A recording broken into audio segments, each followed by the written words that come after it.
Discovery of cathode race. చూడండి, ఇక్కడ ఎవరు క్యాథోడ్ రేస్ డిస్కవర్ చేశారో తెలుసా మీకు? చూడండి, విలియం క్రూక్స్ అనే అతను 1878లో క్యాథోడ్ రేస్ డిస్కవర్ చేశాడు. క్యాథోడ్ రేస్ అంటే నానోడ్ రేస్ అంటే ఏంటి? క్యాథోడ్ అంటే పాజిటివ్, నానోడ్ అంటే నెగిటివ్, అవును కదా? ఓకే.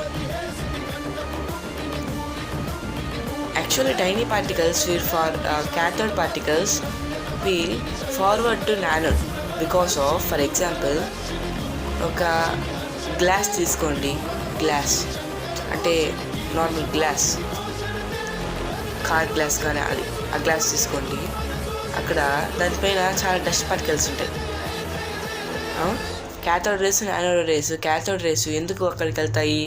ఆ గ్లాస్ గ్లో ఎక్కువ ఇచ్చేదానికి, అవును కదా? Okay. It found out the electrons have definite mass and definite electric charge which is negative in nature.